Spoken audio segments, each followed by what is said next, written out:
Minister of Information and National Orientation, Alhaji Mohammed Idris, has called upon media practitioners to deviate from misinformation and fake news because it can destabilize a nation. Charged media men to uphold integrity, transparency, and professionalism. Assured journalists that their right to practice will not be disenfranchised. As a media practitioner, we put ethics in the front row of our practice. We must be very wary of fake news, misinformation, and disinformation. Indeed, new cankerworms that can destroy individual and corporate reputation, and above all, destabilize our society. And I often say that the victims of fake news, misinformation, and disinformation is the media itself. It is important for all of us to come together and fashion ways and means to ensure that our profession is kept above board. But I've also inspired generations of journalists to uphold the highest standards of integrity and professionalism. Your work has been very instrumental in fostering transparency, holding those in power accountable, and championing the rights and freedoms that are the bedrock of our democracy. In an era where information is both a powerful tool and a potent weapon, your dedication to truth and objectivity has set an exemplary standard for the media. However, freedom of the press comes with enormous responsibility.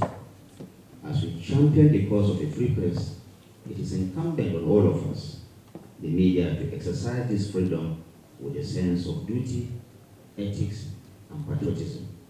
It is crucial that information disseminated to the public is accurate, it is balanced, it is devoid of sensationalism, and it is also extremely in the national interest. There is no use when you report something that you know will not help to advance the cause of unity and development of your dear country.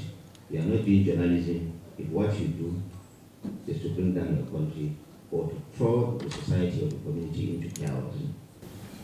President Tinubu's administration is therefore dedicated to creating an enabling environment where journalists can work freely, without intimidation, and with the assurances that their rights will be acknowledged and protected. It is also important to reaffirm the commitment of the Tinubu administration to a free and responsible journalism. We understand that the society can only flourish when its media organs are free to report the truth without fear of retribution and to equally hold those in authority accountable.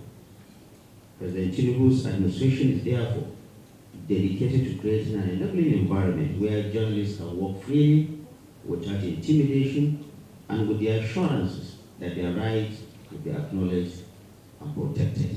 Also speaking at a public presentation of the book titled Writing for Media and Monetizing It, head in Abuja, Senator Ireti Kingibe disclosed that journalists play a pivotal role on information dissemination. She seconded the Minister of Information on right of journalists to practice. I want to say that the media is critical, every aspect of it, to our development and our future.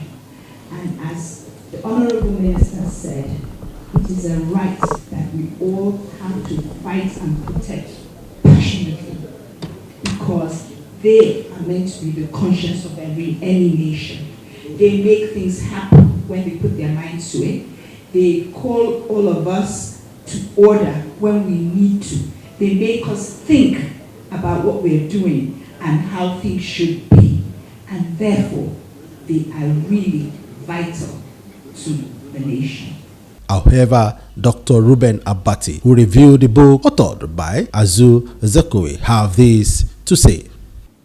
I find particularly noteworthy the author's reflections on how the emergence and impact of social media and artificial intelligence has disrupted the practice. The predicted death of the newspaper, like the predicted death of the author, has not occurred. What has changed is the mode of practice and the pressing impact of new forms. This author does not preach against change, rather, he encourages adaptation and innovation.